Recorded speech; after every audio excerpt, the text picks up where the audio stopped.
Chicago, a city of broad shoulders, towering skyscrapers, and a heart pulsing with ambition. Known for its architectural marvels and vibrant culture, Chicago stands as a testament to human ingenuity and resilience. Yet, beneath this facade of progress and prosperity lurks a darker history, a history that is often overshadowed by the city's achievements but is no less significant. A history etched in blood and violence, whispered in hushed tones, and immortalized in gritty crime novels. These stories, though fictionalized, draw from the very real and brutal events that have shaped Chicago's past. This is the Chicago of gangsters and outlaws, of brutal turf wars and brazen disregard for the law. The city became a battleground where rival factions fought for control, leaving a trail of destruction in their wake. From the bootlegging days of Prohibition to the rise of organized crime, Chicago has wrestled with its sinister underbelly.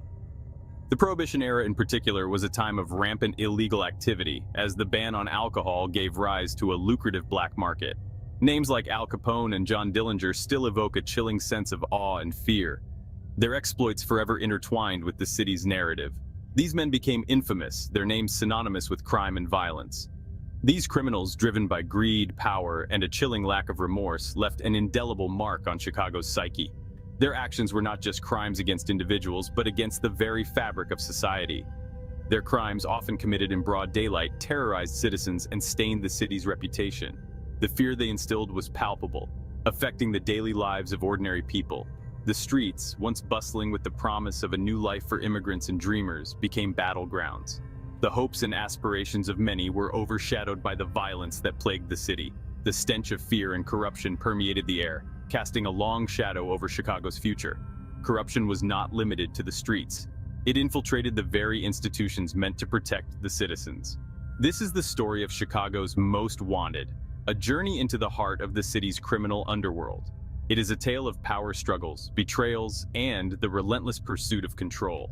We will delve into the lives of notorious gangsters, exploring their motivations, their crimes, and their lasting impact on the city and its people. These individuals, though often vilified, were products of their environment, shaped by the harsh realities of their time. Prepare to confront the darkness, for it is in understanding the depths of depravity that we can truly appreciate the struggle for redemption. The story of Chicago is not just one of crime and violence, but also of resilience and the enduring human spirit. No name is more synonymous with Chicago's gangster era than Al Capone. His name evokes images of a city gripped by fear and fascination, a time when the law was often outgunned and outmaneuvered by the very criminals it sought to contain. Scarface, public enemy number one. These monikers were not just nicknames, but symbols of his notoriety and the public's obsession with his larger-than-life persona. His ruthlessness, his cunning, and his iron grip on the city's illegal alcohol trade made him a legend in his own time. Capone's operations were marked by a level of brutality that was shocking even in an era known for its violent crime. Capone's story is a study in the seductive power of greed and the intoxicating allure of absolute control. His rise to power was fueled by an insatiable desire for wealth and dominance, a drive that knew no moral bounds. Born in Brooklyn, New York, to Italian immigrant parents, Capone's early life was a far cry from the opulent world he would later inhabit. The harsh realities of his upbringing in the immigrant slums shaped his worldview and honed his survival instincts. He was a product of the streets, learning the art of survival in the slums. These early experiences taught him the value of loyalty and the necessity of ruthlessness, lessons that would serve him well in his criminal career. His introduction to the world of organized crime came through small-time gangs, where he quickly rose through the ranks, his brutality and ambition marking him for greater things. Capone's early mentors recognized his potential and groomed him for leadership. Drawn to Chicago by the promise of immense wealth during Prohibition, Capone joined forces with Johnny Torrio's Chicago outfit. This partnership was the beginning of Capone's transformation from a street thug to a criminal mastermind. He quickly established himself as a force to be reckoned with, his ruthlessness unmatched. Capone's ability to eliminate rivals and intimidate opponents ensured his rapid ascent within the criminal underworld. The St. Valentine's Day Massacre, a brutal display of violence that left 7 rival gangsters dead, cemented his reputation as Chicago's most feared criminal. This event was a turning point, showcasing the lengths to which Capone would go to maintain his power. Capone's empire, built on a foundation of bootlegging, gambling, and prostitution, brought in an estimated $100 million a year. His operations were vast and complex, involving a network of loyal associates and corrupt officials. He controlled politicians, judges, and even the police, his influence seeping into every corner of the city. Capone's ability to manipulate the system was a testament to his strategic genius and his understanding of human nature. Yet, for all his power, Capone was a master of public relations, cultivating an image of himself as a benevolent benefactor, a man of the people. He donated to charities, sponsored soup kitchens, and made sure his community saw him as a hero rather than a villain. Despite his efforts to maintain a positive public image, the law eventually caught up with him. Capone's downfall came not from his violent crimes, but from tax evasion, a charge that finally put him behind bars. Sentenced to 11 years in federal prison, Capone was sent to Alcatraz, the infamous island prison. His time there marked the end of his reign over Chicago's underworld. After serving his sentence, Capone's health deteriorated rapidly due to syphilis. He spent his final years in relative obscurity, a far cry from the powerful figure he once was. Today, Capone's legacy lives on in the annals of American history, a symbol of the excesses and dangers of unchecked power. His story serves as a cautionary tale, reminding us of the thin line between ambition and corruption. Capone's Chicago outfit wasn't just a gang, it was a sophisticated criminal enterprise. They operated with a corporate structure, complete with divisions handling different illegal activities. Their reach extended far beyond bootlegging, infiltrating labor unions, controlling politicians, and even influencing Hollywood. The outfit's success was built on a foundation of violence and intimidation. They enforced their will with brutal efficiency, silencing rivals and instilling fear in those who dared to cross them. Their arsenal included everything from Tommy guns to car bombs, and they used them without hesitation.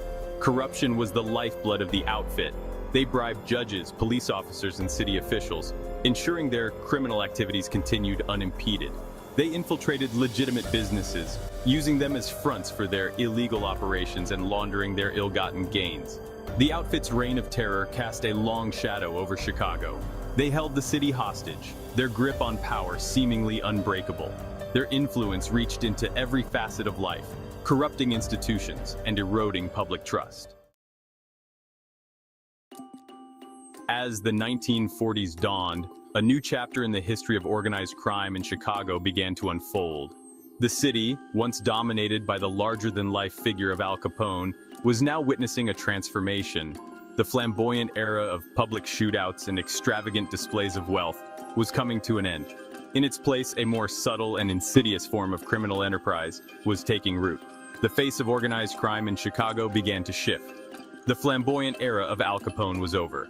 A new breed of mobster was emerging, one who operated in the shadows, preferring quiet power to ostentatious displays of wealth. This new era was embodied by Sam Giancana, a man who would come to redefine the underworld of Chicago. Giancana, known as Momo or Mooney, was as ruthless as Capone but far more discreet. He understood that the key to long-term success in the criminal world was not just brute force, but also cunning and strategy. He was a master at navigating the complex web of alliances and rivalries that defined the mob landscape.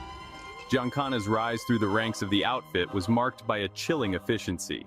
He was a master strategist, a cunning manipulator who understood the importance of maintaining a low profile while wielding immense power behind the scenes. His reign marked a shift in the outfit's operations, focusing more on lucrative ventures like gambling and labor racketeering. Under Giancana's leadership, the outfit expanded its reach, infiltrating Las Vegas casinos and forging alliances with powerful figures in politics and entertainment. He was not just a mob boss, he was a chess master, always thinking several moves ahead.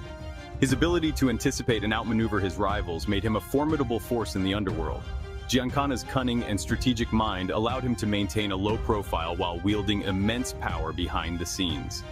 His reign marked a shift in the outfit's operations, focusing more on lucrative ventures like gambling and labor racketeering. He understood that the key to maintaining power was to stay out of the spotlight, operating in the shadows where he could manipulate events to his advantage. Under Giancana's leadership, the outfit expanded its reach, infiltrating Las Vegas casinos and forging alliances with powerful figures in politics and entertainment. His connections to the Kennedy family, particularly his rumored affair with Judith Exner, who was also linked to John F. Kennedy, fueled speculation and conspiracy theories for decades. The outfit's expansion into Las Vegas was a masterstroke. The casinos provided a steady stream of revenue, and the connections Giancana forged with politicians and entertainers gave him a level of influence that few mob bosses could match. His rumored affair with Judith Exner, who was also linked to John F. Kennedy, added an element of intrigue and scandal to his already complex persona. Giancana's connections to the Kennedy family, particularly his rumored affair with Judith Exner, who was also linked to John F. Kennedy, fueled speculation and conspiracy theories for decades. Despite his outward success, Giancana's reign was marked by increasing scrutiny from law enforcement and internal power struggles within the outfit. Despite his outward success, Giancana's reign was marked by increasing scrutiny from law enforcement and internal power struggles within the outfit. His involvement in the CIA's botched attempts to assassinate Fidel Castro further entangled him in a web of intrigue and danger. The pressure from law enforcement and the constant threat of betrayal from within the outfit made his position increasingly precarious. As the years went by, the walls began to close in on Giancana.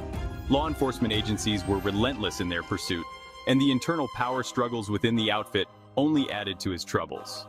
His involvement in the CIA's botched attempts to assassinate Fidel Castro further entangled him in a web of intrigue and danger. The pressure from law enforcement and the constant threat of betrayal from within the outfit made his position increasingly precarious. In the end, Giancana's reign came to a dramatic and violent end. He was assassinated in his own home, a stark reminder of the brutal and unforgiving nature of the world he inhabited. His death marked the end of an era, but his legacy lived on, a testament to the ever-changing face of organized crime in Chicago. Giancana's funeral was a somber affair, attended by a mix of family, friends, and fellow mobsters. It was a stark reminder of the fleeting nature of power and the inevitable downfall that awaits those who live by the sword. His life and death serve as a cautionary tale, a reminder that in the world of organized crime, no one is untouchable.